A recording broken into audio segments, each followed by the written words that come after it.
त्याला अनुभव तर येऊ दे.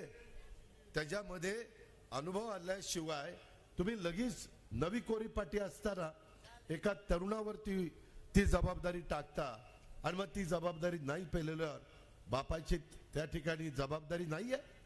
त्यांनी लक्ष द्यायला नको, दुसऱ्याच्या नावाने पावत्या फाडतात. आणि मला नावरेकरांना शिरूरकरांना प्रश्न विचारायचा आहे, जर माझ्या गोष्टीमुळं माझ्यामुळं गोडगंगा सहकारी साखर कारखाना बंद पडला तर व्यंकटेश कृपा कारखाना कसा रे चालला? त्याला कोण जबाबदार आहे?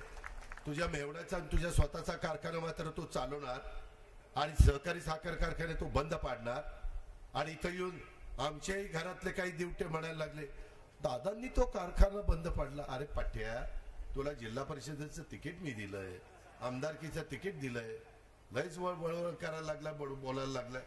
फार तुला शिंगा आली का काय? या संदर्भात काही माहिती नसतं, काही नसतं, उगीच उचलली जीप, लावली टाळ्याला. मित्रांनो, आज देखील मी नावऱ्याच्या परिसरामध्ये सांगू शकतो की इथून पुढे देखील मार्ग काढता येऊ शकतो, परंतु त्याच्यात संचालक बोर्डाने मदत केली पाहिजे. संचालक बोर्ड त्या ठिकाणी मदत करत नाहीये, एका हाताने टाळी वाजत नाही.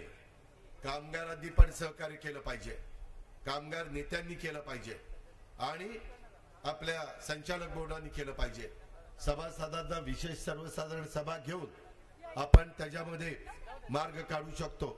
मित्रांनो, अशाच पद्धतीनं आपल्या नदीच्या पलीकडं काकासाहेब थोरातांनी, काकासाहेब शितोळ्यांनी, मधुकर काका शितोळेंनी काढलेला भीमा सहकारी साखर कारखाना पाटस.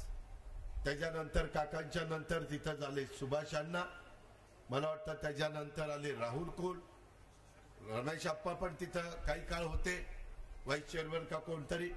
आणि तो कारखाना नंतर अडचणीत आला. अडचणीत आल्यानंतर काही वर्ष बंद पडला. राहुल कुल त्यावेळेस आता भाजपमध्ये, आम्ही वेगळ्या पक्षात होतो, राहुल वेगळ्या पक्षात. परंतु आपल्या भागातला एखादा कारखाना बंद पडणं आपल्याला शोभा देणारी बाब नाही. आम्ही त्याच्यामध्ये लक्ष घातलं, सगळे एकत्र बसलो. तिथं देवेंद्र फडणवीस, अजित पवार, राहुल कुल, पीडीसीसी बँकेचे चेअरमन दिगंबर दुर्गाडे आणि त्याच्यातून आम्ही मार्ग काढला.